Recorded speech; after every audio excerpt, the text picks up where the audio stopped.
Hey everyone, Dave Jeffers here. Oops, did I kick everything? Dave Jeffers here, getting ready to share some painting time with you. I'm not sure how this is going to look. We'll give it a try. Alright, hopefully I'm enough out of the way. I think I am. Hey guys, how you doing? Going to do a little painting here. This is the latest abstract in progress. So, away we go. Using a number 3 brush. Good to see you guys again. It's been a while since I've been on, I know. I'm going to try to get that a little more regular. Some of you have been asking where'd Dave go. Those of you here for the first time, I am Dave Jeffers. This is Dave Jeffers Artist. Just sharing with you some of the painting I'm doing. Working these areas up here a little bit. I'll try to keep my hand out of the way as much as I can so you can see what's going on. And we can have a little painting time together and just kind of talk. Well, I don't know how things are going where you are. COVID is relaxing here. I'm in New York State. No more mask mandate. I think that's just about everywhere now. And so, trying to get used to that again. Although I never got used to wearing the mask anyway. I wore it, but I never could breathe well in it. I don't know if any of the rest of you are like that too. I just had trouble with it. I don't know why. Saw a lot of other people, they seem comfortable. Maybe they just seem that way though, huh? This composition I've got here is one that came from some of my drawings. I'll have to show those to you sometime. I sketch and draw all the time. So it's not an exact copy of the sketches I've been making. I find by sketching and drawing some of my abstracts, I have kind of an idea what I'm going to do when I get to the canvas here. Although I do like to be surprised. I don't plan everything out. But very often I do have a general idea in my head of some shapes I want to work out. That kind of thing. So the exact composition is not. In my head though, I did have these two arcs going like this, swooping down. And from there, we've been creating. Now, my way of painting is to thin the paint way out. That's what I'm doing here now. You see me using a lot of thinner. It's on the bucket down here. I don't know if you can see that on there or not. But I've got a bucket right down here that I'm using. It's full of odorless paint thinner.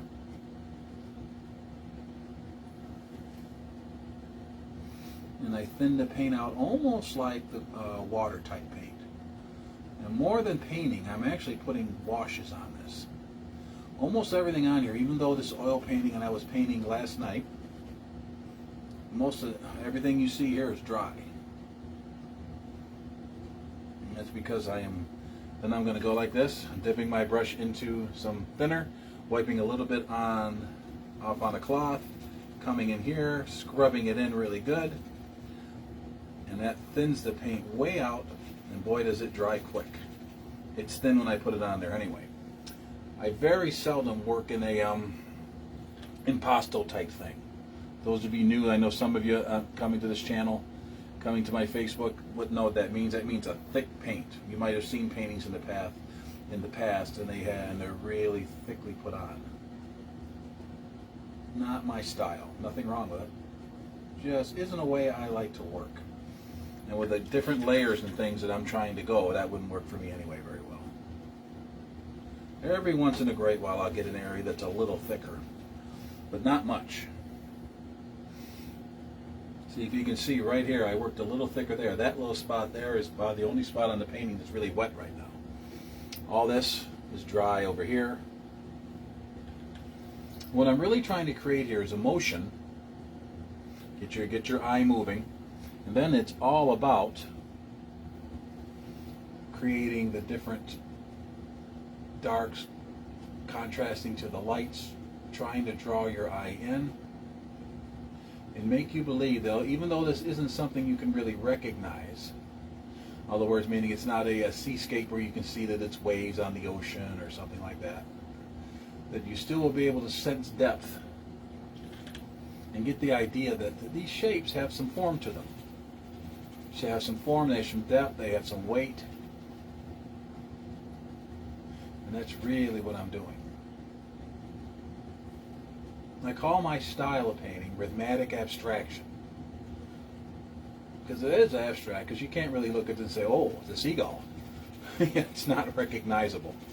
Although I have had people look at some of my paintings when I'm done and say, oh look, it's a turtle. It's a seahorse. I see a dog. That's totally by accident. It just happened that way. I'm interested in the tonalities. I'm interested in the dark versus light. I'm interested in that more than I am anything else. Anything else, if you see a dog or cat or something, it wasn't planned. Pretty cool that some people see it, but you know, it wasn't a planned out thing that I did. No secret things in my painting. One of my favorite painters was Salvador Dali, and I love the way he worked. You could see it would look like a cliff. Really, there were faces in it, and there were different things, and that's just brilliant. He looked like he painted. Some of you new to art, look up Salvador Dali, and you'll see what I mean. He was a unique character. And I think that's pretty cool. Everyone thinks an artist are half nuts anyway. Those of you who aren't artists and you're viewing this right now, I paint just about every day when I can. Like everyone else, life is busy.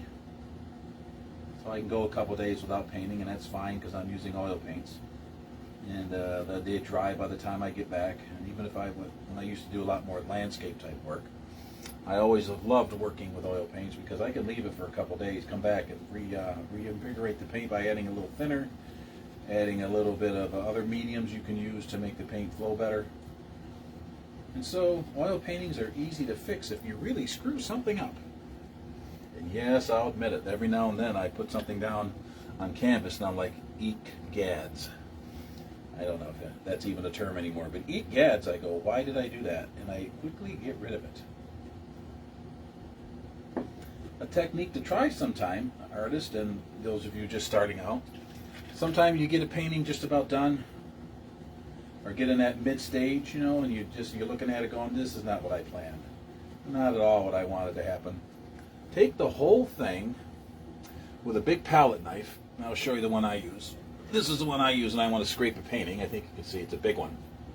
Time to clean that thing off. And I will go down the painting like this, scraping it off, then wipe it with a cloth. Because it's oil paint, all the paint won't come off. You do this, of course, before it starts to dry. And you can wind up with a pretty cool looking effect and then go over top of that. I've done that and had people look saying, how did you do that? And I discovered it by accident, and I was trying to get rid of a painting I didn't like. And it wound up being better than the one that I started with. Because the effect was so cool. It was almost like a misty, something you'd see in a dream. You know, you can't really tell what it is, but you know there's something there. And then I painted a little bit over that, and those have been some of the coolest paintings I've created. So remember that sometime. When you're painting and your things aren't working out, just scrape that thing down, wipe it with a cloth, and you might wind up with a masterpiece. Who knows?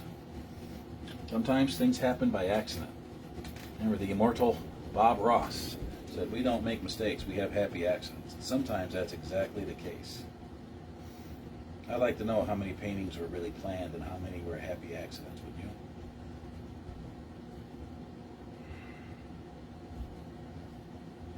Most artists aren't going to tell you that because they, well, that was an accident. They're going to take full credit, as they should, because if they weren't experimenting, if they weren't painting, they never would have discovered their happy accident, would they?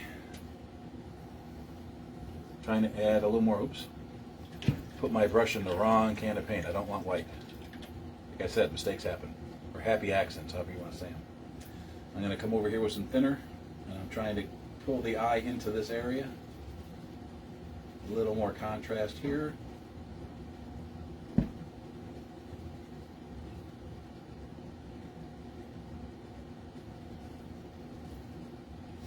There you go. Now you get a little more depth in here. It's like it sinks in a little more. And this painting is really in the preliminary stages. I'm still deciding how much to go back and forth. Like any artist, I'll get to a point where I'll look and say, I don't think I can improve it anymore, and that'll be when the painting is done. I get asked a lot, how do you know when your painting's done? Well, when you look at it and you can't see anything else that would improve it. When you're fiddling around too much, what I call it, when you're just doing things to do things. You can get to a point in the painting where you're just kind of messing around, and you look, then finally you wake yourself up and go, I'm not really accomplishing anything here. That's when it's time to stop. You can always come back to the painting later on. Who says when a painting is done, when you put your signature on it, that you can't come back to it a year later, look at it, and maybe you've learned a new technique and say, I'm going to try something else. You can always do that. That's why some of these painters, I think, kept their paintings around so long. They weren't really satisfied deep down, so they kept it. When they learned something or got a new inspiration, they went back and painted. This is the size I like to work with now on it. For a while there, I was all over the place with what size and paintings I was going to use, what size canvas, what kind of paint, although I always knew oil paint. For me, I found out that I don't need to use an expensive paint. Some of you will disagree with that. That's fine. Because I'm thinning it so much, even if I had some of the more expensive paints out there, I found out, because I bought some of those, that you really couldn't tell because I thin it so much anyway that it almost didn't need to, having an expensive paint, I didn't get the full effect of it. I think that's a lot of landscape painters get more out of it, that realist painters get more out of a really good paint like that than I might. Only because it's really important, their colors. If you're painting a fall scene, you want a red. A real red. You want to be able to create the colors that you want. I'm using so many build-ups, so many stains, I call them stains, because really what I'm doing is staining the canvas here. It's almost like sketching with paint. Some all the painters out there will know what I mean. You take your brush and you put a sketch on there. Really, it's an oil sketch. And you're just kind of putting things down, and you're kind of getting the idea where you're going to have things, especially if you're a artist that does a lot of sceneries and you do a lot of landscapes. You need to be able to plan that out. You're just not going to throw a tree on there anywhere, nor would anyone expect you to. Those are important things. Now, I'm not saying that with abstracted composition isn't important. It is. You just throw something on there and you don't care where it goes at all, you're going to wind up with a weaker painting. I don't know if you can see this way over here or not. I think you can. Right over there, putting a little bit. I almost left that empty, but as I was looking at it, it was bugging me. Did you ever work on a painting and something kept bothering you about it? I've been looking at this going, I just don't like that plain area over there. So I'll put a little bit. I'm not going to lose all of it because I have plenty of layers filled up over here. And I don't want to lose them all. Taking some of the thinner off now. You put too much thinner on, it'll run all over. And that really, most of the time, is not my technique. Nothing wrong with it. I have created a couple of paintings that way. And it is satisfying watching paint drip down. I don't know why, but I love to watch paint dripping down on canvas.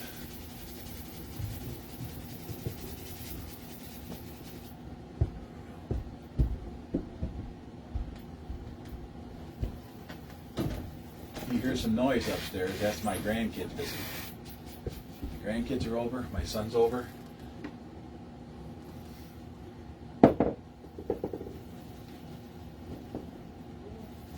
We have the very unique honor of having our grandsons living with us and my son for a short time, going through some transitions in life. And it's our pleasure to be able to have them. Opportunity that not every parent gets. So many moms and dads live so far away from their grandchildren. I am so glad that that is not the case. Was for a while. We are glad to have them. They'll grow up knowing Grandma and Grandpa. There we go. I like that effect. I like this effect right here, pulling the brush up. These little, I'll call them points, but And that's good. I'm going to stop there for a while and see how I like that. See, again, this is more almost a dry brush technique, but not really, because I still have quite a bit of thinner on this brush. Well, if you like these brushes, these are Tischler brushes, made by Rosemary and Company. Go see sometime Tischler, spelled see, T-H-E-T-I-S-C-H, I think that is. He's an excellent painter, can paint anything. Real. Alright, so right now I stick with mainly this style. Could I paint something else? Yeah, I've done it in the past, but in the very distant past.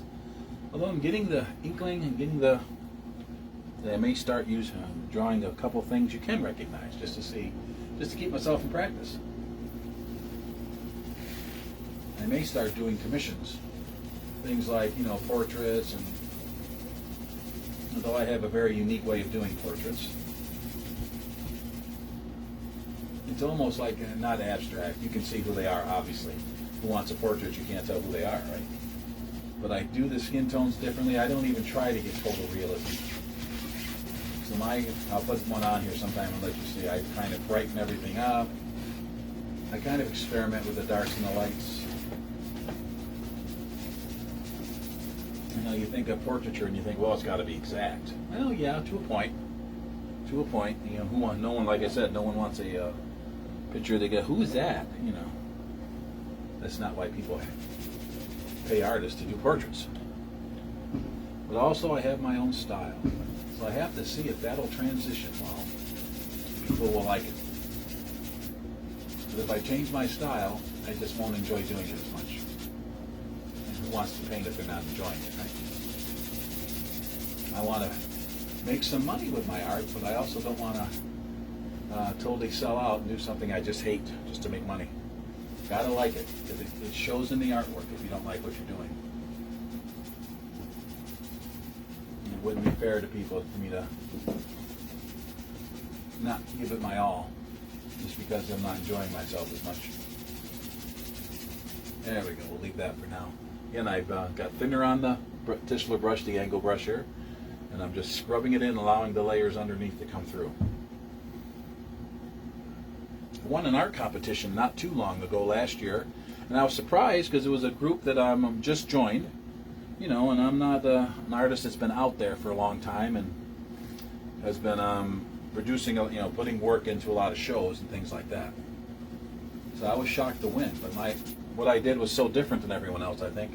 And she said she loved the layers, and that's really what I'm creating here. Different layers, one on top of the other, allowing the one underneath to come through. And it just creates something that you can't get any other way.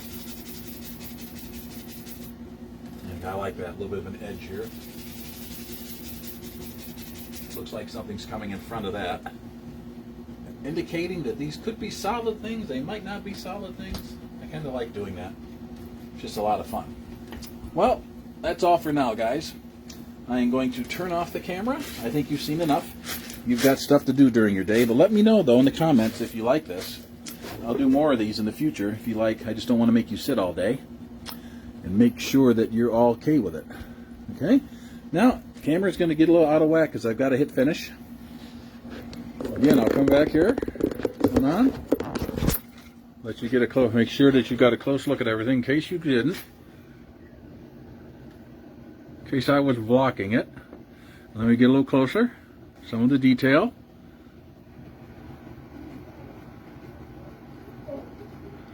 There it is so far.